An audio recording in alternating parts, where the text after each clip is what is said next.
Hey, John. Brian, It looks like you're don't full touch my of hand. I'm driving. I'm just energy.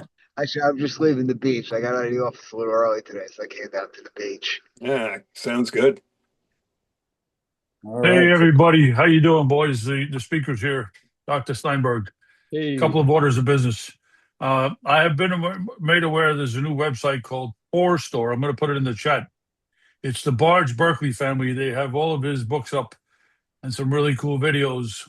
And if you friend them on Facebook, they're gonna once a month they're going to be sending out a an article that Barge wrote that hasn't been published. So anybody that knows me, Barge is one of my big mentors. So I'm going to put that in the chat so you can go, check out the website, see what you want to do. We have Bruce Steinberg coming in tonight from upstate New York. His CV is too long to talk about. All I know is he's a brainiac and he loves chiropractic. But Nice. he's a member of so many different things. He's on so many boards, state board. He's part of Phi Omega, Phi Chi Omega. He's got so much things going on, and I know why because he's got Jen is she's pushing him. Anyway, Doctor Bruce, the floor is yours, baby. all right. I guess we're rocking on right off the bat, huh? So Yep. I apologize. My voice cuts out a little bit. I was at the office and it started to get a little squirrely. I'm like, that's not good, man. I got to speak in a few hours here. So I'll do my best. I got my water here and we'll go from there. And, I when I do what I do and have all these affiliations, organizations, all that is for one simple reason. It's not to build the CV. It's not to build a resume. It's for love. I love chiropractic. End of story. And when you love something, you fight for it. And it's given me everything. And when I say that, I'm probably not the only one. There's probably a number of us here on this call that chiropractic has given you everything as well. So I know that this is the Long Island Band of Brothers. One of the benefits that I have is belonging to an actual fraternal organization, an actual brotherhood, which is the Delta Sigma Chi fraternity, which Delta Sigma Chi gives reference to doctors of straight chiropractic, which obviously back in the day we had to throw the word straight in there because there's since the inception of chiropractic, there's always been this war within our profession, this war over our identity. What is chiropractic? And we, to this day, over 100+ years later, we still battle over that. And whether it's in closed doors, whether it's online, it doesn't matter, that war perpetuates. So I thought it was kind of fitting that in a Band of Brothers conversation, as your guest speaker, I am absolutely humbled that you asked me to do this because I know I've done it once in the past, and it's always an honor and a privilege. So what I wanted to talk tonight about, I got thinking about it, I'm like, man, what's pertinent nowadays? What needs to be spoken about a little bit here? And I thought about, what if we just talk about this concept of Band of Brothers as it applies today? Because as I look around here, I think, is it all guys on the call right now, John? There's a young lady on. We usually have a few more women on, but there's a young lady. She's just in a listening mode. Okay, that's cool. She's on the phone. Obviously, I'll refer to men, but we're referring to human when we say that, right? But Yep. when we hear the phrase band of brothers, what do people often think about? Like, what exactly is that? They think about, men in uniform, men standing shoulder to shoulder, but the big thing is they're carrying a mission that's bigger than themselves. And that's the first thing that we need to really think about is, are you doing what you do simply for you, for your personal glory? Are you doing it because of something bigger than yourself? Even when it comes to, functions like Alcoholics Anonymous, when it first started, it was always about, you need to make it about something bigger than self. And obviously with that one, it was about God. It was about, raising the standard and changing the focus. Because that's part of the problem with some people, why they struggle in life, why they struggle with purpose, why they struggle with mental health, is because they're focusing too much on the self and they need to focus on something bigger than themselves. So the question is this: as chiropractors, what's bigger than ourselves? And the answer is simple. And a lot of you know the answer already. It's the principle. In order to support and carry the mission of the principle, what does that look like? Well, it looks like sacrifice. It looks like courage. It looks like loyalty.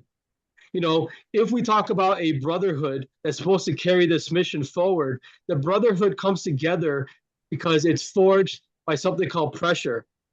But the real power of a band of brothers is not merely that men like one another or that they agree on everything, right? It's not that they never challenge one another. The real power of a band of brothers is that each man understands that there's something greater than himself at stake. There's a mission, there's a trust, and there's a line that must be held. And in that kind of brotherhood, loyalty does not mean silence. Loyalty does not mean comfort. Loyalty does not mean pretending everything is fine while the mission is being compromised. True brothers do not abandon one another, but they also do not excuse one another from responsibility. And that's why tonight, and this conversation that we're having matters so much. Because if you're paying attention to what's happening in the world, and especially in the chirosphere, chiropractic is at a crossroads. So I recently had the opportunity to share down a New Beginnings down in Jersey, and I talked about this question that B.J. Palmer asked back in 1958. He wanted to know, shall chiropractic survive? 1958. You know, here we are decades later, and the same question actually applies. It's still pertinent. So when we talk about chiropractic, we're not talking about spinal manipulation. We're not talking about treatment of back pain. But what we're talking about is chiropractic as a separate and distinct profession centered on the location and correction of vertebral subluxations. So my question I pose to you, pose to the entire profession, is this: will that chiropractic survive? And if it does, it will not survive because of institutions preserving it automatically. What that means is it's not about these organizations that are going to save it. It's us. It's the band of brothers coming together that saves it. It will not survive because organizations put, great slogans on banners. It will not survive because good men privately agree while publicly complying.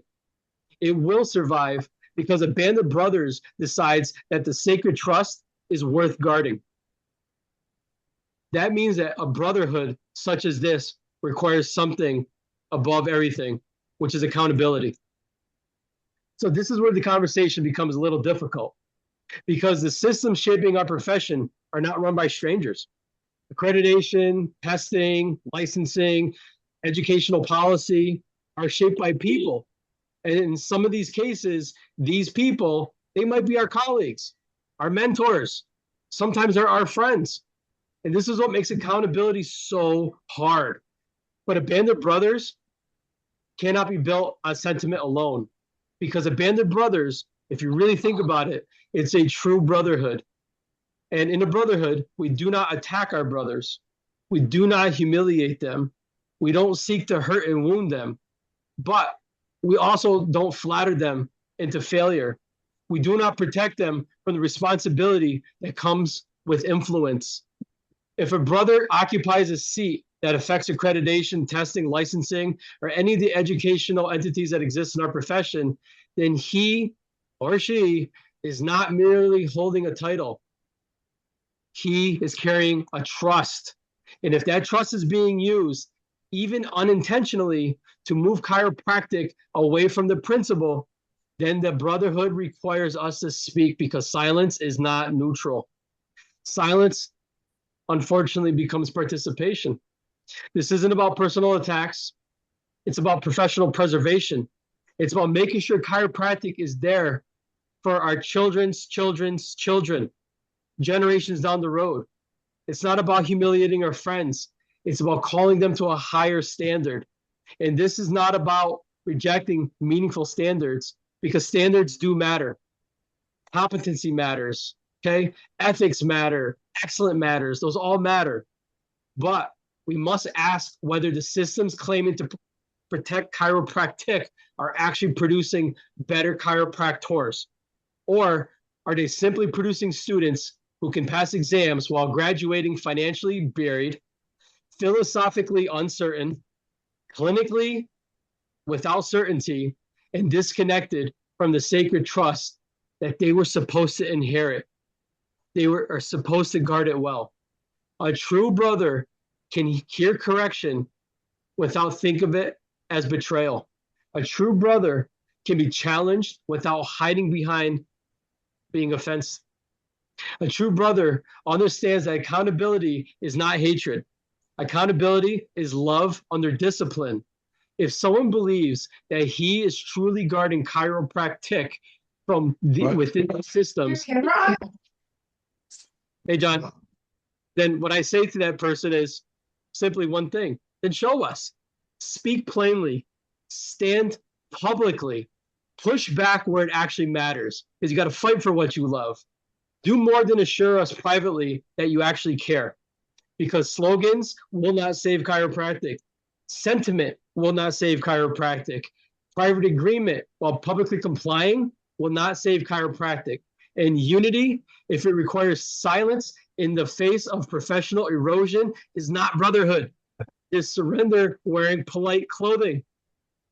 A band of brothers does not preserve comfort at the expense of the mission. A band of brothers holds the line. So, the question I posed is the same question BJ posed. Shall chiropractic survive? And the truth is, it won't survive automatically. It won't survive just because BJ did what he did and fought for what he believed in. And unfortunately, chiropractic won't merely survive because of our predecessors and what they sacrificed. And it's not because we have schools, boards, licenses, and associations, organizations. It's because chiropractic survives when chiropractors choose to be chiropractors. It survives when men decide that the sacred trust is not for sale. It's not for compromise and not to be quietly surrendered for the sake of comfort, acceptance, or institutional approval. And that's why this room and this conversation matters. Because a band of brothers is not simply a social club. It's not simply a networking group. It's not just a place where men gather to agree with one another. A band of brothers is a place where we remember the mission, a place where we are allowed to sharpen one another, a place where we can call one another higher, a place where we have the courage to say hard things with love and the humility to hear hard things without offense.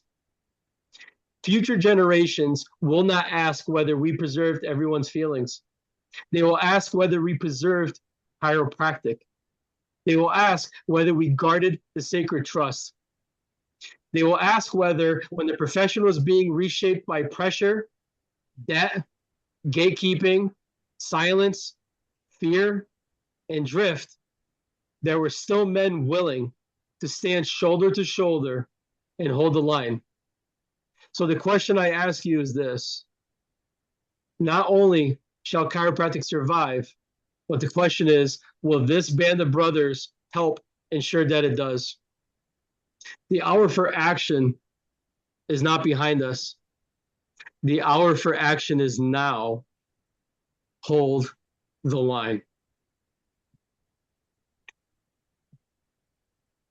Dude, well done. Even better than your presentation at New Beginnings. You spoke truth. One of the things that you said that really hit home, because I've seen it so many times. People coming out of school, burdened with debt, unsure of what they're doing, lack of clinical certainty. It's almost as if the schools are betraying the students to a certain degree. I read the meta competencies for the CCE, so I know what that's all about. Don't ask me why I did that. But the idea is that the schools have given up, and their process is to graduate people who can basically they can pass the boards. I've talked to a couple of young doctors, and most of them, 90% of them, has said they were never prepared for practice. They were prepared to pass tests. So we have a lot of work to do. And I want to thank you for all the work that you do. Thank you. And I'm just a servant. I'm just like you guys.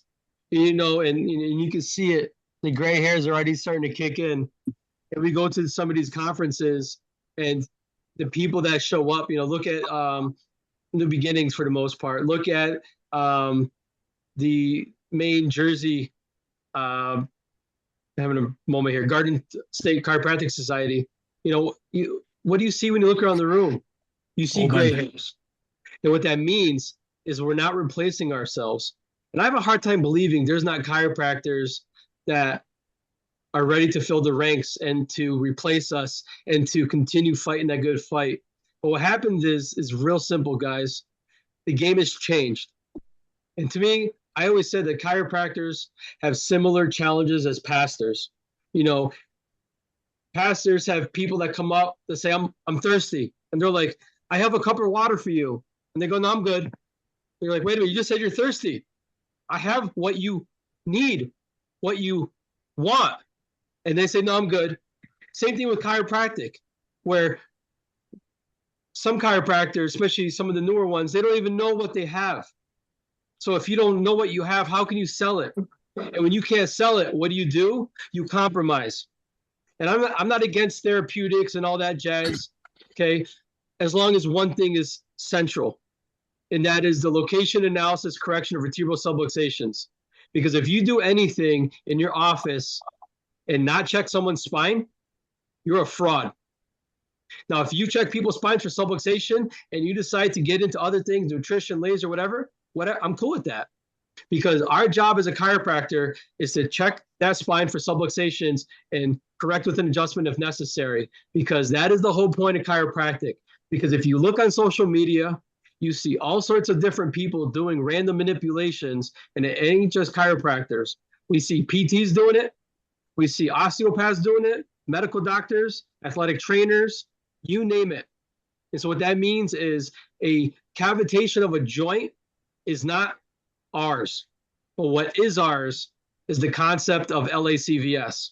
And to think that there's potentially 2, maybe 3 schools left in the whole country, the entire country, that actually teach that, that's sad.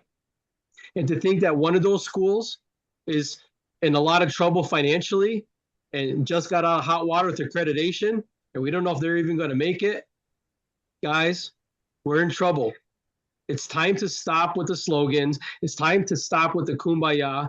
Love is important, light's important, but we are backed into a corner. That means we got to get good at this. It means every day counts, because others want what we have. They know it works. They understand that there's power in the spine. And if you unleash that innate intelligence and allow it to be expressed from above down, inside out, they know something good happens. They just don't know the philosophy. So it's time to hold the line. It's that simple. I think one of the things that just got published in the IRAPS was Brian Dooley's paper, basically in a synopsis. If you're doing hands-on work and you're not doing it for the reason of LACVS, then you're just practicing physical medicine. And as you said, there's a lot of people who want to grab on it. In my neighborhood, we had 5 chiropractors close up and 9 physical therapists open up. And they're doing stage 5 manipulation. So I understand the onus that you put out tonight, which is why, even though I'm not technically on the board, I'm still working. It's appreciated. And for those that are like, well, we adjust and manipulate, the public doesn't know the difference. And the only thing that makes the difference is education. And unfortunately, after over a century, we can't, as a profession, have a unified message to educate the people what chiropractic actually is. And the truth is, if our strategies have worked, we'd be serving a much higher percentile of the public at this point. So I say it's time for you. So that everybody on the call knows your position with the state board. You're now extended member. Correct. So you're still on the state board, but you're not an officer. You're an extended member. Yeah, so that means I get invited into very select meetings by invite only. I don't see the emails. I'm kind of outside in. I primarily am allowed to attend the meetings, and I handle discipline cases when contacted by one of the investigators. And even then, the principal chiropractors at the state board, they were dramatically outnumbered. So it's literally the other side that has complete control over that board. And not that it matters, because New York's an advisory board. When you're regulatory, you pass law. When you're advisory, you don't do squat. And the important thing for the New Yorkers in the room here is this: when people are complaining about, well, the board needs to do this, this, and that, the board has no power. And the board for years has always said it's up to the state organizations to introduce the change. And then the state board basically says thumbs up or thumbs down in terms of support. At the end of the day, it's the state organizations that have the power, meaning the council and NISCA. And with the scope expansion not going through and having to be reset again, this is maybe a good time to kind of jump. It's a very good time. That's something that I've been working on hard. Yep. So it's a good time to say, screw that. 5 years, 10 years is long enough. Let's separate preceptorship. Let's get preceptors back into New York. Let's get these students from the schools in our office. Let's increase the chances of getting associates, because a lot of us are having trouble hiring help because people don't want to come to New York. And we need to save chiropractic in New York, and it's going to require change. Amen. Very cool. Anybody else want to comment? Leo, Brian, I'm gonna ask you to unmute. Joe, John, Joanne. Thank you very much, brother. That was fantastic talk. Pumped us up. And, I think the group of people that are on this phone call tonight, I mean, we've all been in practice very, very long time. And we're here to support the Band of Brothers and just promote chiropractic the way we learned it in school and from our hearts and back to principle. Thank you. You gave us a lot to think about. Thanks for sharing your perspectives. Yeah, I second what Joanne said. Bruce, you are a warrior, and you're a shining example to everybody. And I look in my life, and I need to step it up. So, yeah, thanks for reminding me. Rick Statler here. You bring to mind something. Chief Sitting Bull, he passed in 1890, just a little bit before chiropractic. But he said, as individual fingers, we are easily broken, but together we make a mighty fist. And I think that fits what you were speaking about tonight. Amen. Yeah. Anybody wants to see or hear Rick? He's got a great presentation. It's going to be at Lenny's on Wednesday night for Joe's district meeting. Awesome. Yeah, please. I'll see It'll you be a there, great Rick. night. Great food at Lenny's, great speaker, and just pump us up. Like I said, it's very, very good time. So anybody's welcome to come. I'll definitely see you there, guys. Anybody else? Hey, Bruce, thank you for your share. That was awesome. Everything you said is absolutely what we need to do. Just stick to the principle, and basically the fact that this Band of Brothers happens to be such a rich thing to get the philosophy, to really get it down. I mean, I'm a chiropractor for a long time, and it just keeps the juices flowing. It's great. But, politically, whatever we can do to help, keep the principle alive and to keep it pure, that's all we care about. I think the number one thing at this point, because, I might have said some stuff. You guys got pumped up, got some dopamine, maybe got that testosterone up a notch kind of thing, right? But the truth is that waxes and wanes. You get the high, you get the low. What I'm looking for is fellow warriors, because, I just stand on the shoulders of giants. I'm just trying to go off of the people that did it before me. It's discipline. It's the whole do it when it's not sexy, do it when you're tired, do it when you think nothing's happening. The next logical step, in my opinion, because I'm heavily connected in other groups, not that I want to be, but I hate having people have a choice for me, so I like to be involved. Mm-hmm. The next step is to get New York to remove NBCE only language and CCE only language. Open up the competition, man. That's it. That's all we need is competition. Look what just happened last month in New Hampshire. New Hampshire just removed Part 4 as a requirement to practice in the state. That's cool, man. That basically sets a precedence to say, you know what?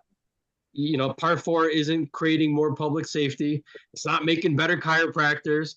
So what was that in 1996? It was basically a hurdle that was owned by a company, and that company goes unchecked. And that's unacceptable. We should have competition in the marketplace. That's all. That's all we're looking for. Oh, I'll get into that at another time. There's a lot of work on that. I'm on that committee with the thing. But I want to ask people, if you're not a member of the council, join. If you're not a member of the IFCO, join. We need membership. I'm going to throw one more in there, membership Johnny. counts. Okay. Council, be a member. IFCO, definitely. But the third one that's really important right now is the Chiropractic Freedom Coalition. The Chiropractic Freedom Coalition. Please look it up, because that's the one that's basically leading the charge to help get competition in the marketplace, so that the NBCE doesn't have this crazy dominant thing that it's had for a number of years. Because my thing is, who's checking these guys? And the answer is nobody, and that's unacceptable. And we're in trouble. And they had their chance, and well, it's not producing better chiropractic or better chiropractors. So I say let's let the principal chiropractors run with it for a while now. Just so you guys know, a lot of people may not know this. There's a company called IACE. They've accredited some of the schools in Europe. They're in the United States, but they're locked out of a lot of the states because the states have CCE language. They're working with Sherman to accredit Sherman. So there's definitely there's another accreditation agency out there. And what I'm worried about is, when I went to school, there was SCASA and CCE, and the federal said you can't have two accreditations. And the schools, the ACA schools, had a write-in to basically have the U.S. Department of Education take away SCASA's license. So they eliminated competition years ago, and what we're trying to do is to increase competition. So there's a lot going on. Dr. Marr, if you can hear me, I would love to hear your perspective.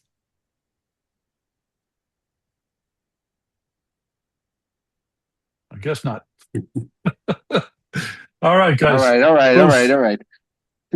right. Bruce, you are a warrior. I appreciate everything that you guys are doing. And if in the future, we as a profession, most importantly, when we go as a group, as one, when we come together on one plane, then our chiropractic message will be heard. There's so many different organizations, so many different points that everybody comes through, but we're all trying to speak the same language in different ways. And I think as time goes, I'm looking forward to seeing what's going to be coming together as a unit, because there's a lot of different places popping up, all saying the same thing. And as we come together, our identity will be preserved. And that's basically what everybody's trying to say. One, we got to agree what the identity is. And then two, that's the only way to save it. So as things come together and we become more clear in what we're trying to accomplish as a group, as a profession, that's when our identity is going to come together and be preserved. And that won't happen until we all agree. And that's what we're trying to do. And I appreciate your efforts. I appreciate everybody here listening and meeting, because this is how it's all going to come. It's all going to come together in groups like this, around, just like when it started 120 years ago, when it all started to come together as a profession. I see it happening. I see it evolving. I see people making efforts in the groundwork, and that stuff is amazing. And as it comes together, things like this is going to save chiropractic. And I appreciate everybody taking the time after their long day to come together and do things like this. So you guys are doing great, and I appreciate you guys inviting me. Amen. All righty. You've got some things to think about. We've got some action steps. I want to thank everybody for coming on tonight. Have a great evening, everybody. Take care. Thank Good night. you. Good night, Thank you, everyone. Bruce. Thank you. Good night, My guys. brother Bruce. Thank Love you, you, brother. Bruce. Thanks, You guys, Bruce. well, Love you, sir. brother.